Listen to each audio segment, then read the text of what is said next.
Hello everyone, this is Ammar Fitwala, and today I'll be starting a new video series on a project that is Forex Market AI Bot. Now this is a live project which I have already done for a client and I thought to share it with you guys.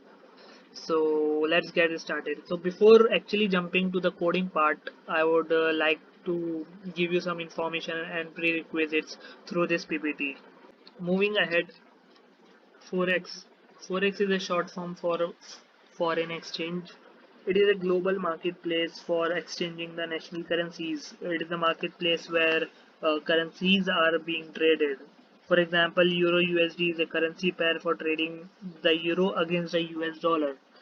MetaTrader 5 is an application and a multi-asset platform that allows the trading in forex, stocks, and futures. It is an application, so you will need to download it. I will provide the link in the description below. We will use one machine learning algorithm that is long short-term memory.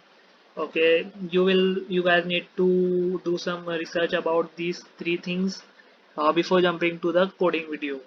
Okay, so the goal of the project is to build a neural network to predict the future prices of the currencies that we will choose. The second goal is to get hands on the live project. The third is to work on an one machine learning algorithm in the project, and the fourth is my personal goal that I would like to contribute whatever I've learned in a hard way to present you guys in an easy way and to help the folks and newbies who are into the machine learning. Moving ahead, we will use one currency, Euro USD, and we will get the past data of this currency. Now the data will have an interval of every 1 hour. We will store the data into the CSV and we will do some exploratory data analysis to understand and get the insights of the data.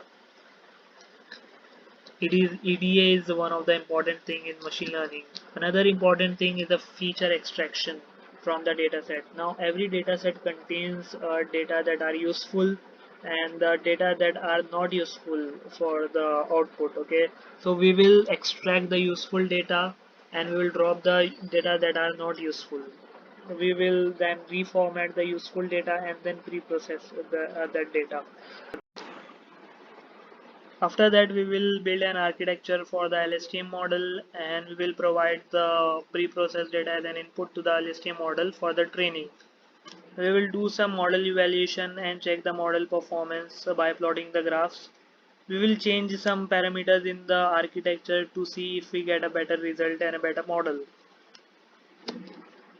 So I have already trained one LSTM model and the left on the left side you could see the actual data which is represented by the blue line, and that data was predicted by my LSTM model, and you can see the result on the right side represented by the orange line. I have made more than one model to see if I get a better model by changing the parameters in the architecture. And surprisingly, I did achieve a better result by changing the parameters.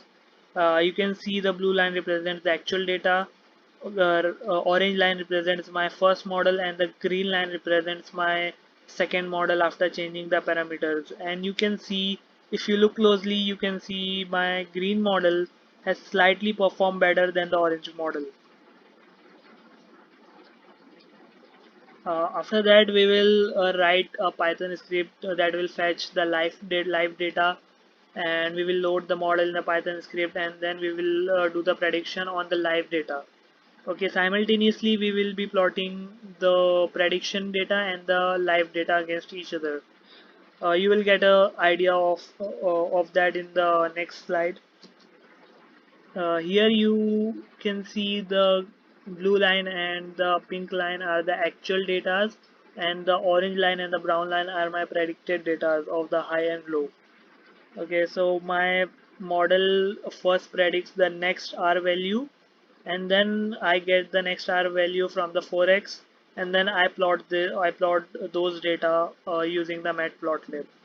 On the right side you can see the the pip margins high, 0 pip margin high, 0 pip margin low, 50%, 43%. I have some certain formulas to calculate the accuracy of our model, and I will be completing that part also, how to calculate the accuracy of our model, okay, on the live data.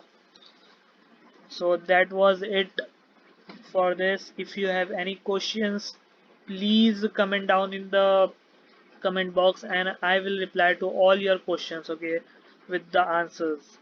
So if you have any doubt, please write it in the comment box. And the next video we will be starting the coding part. And that's all for this today. Thank you.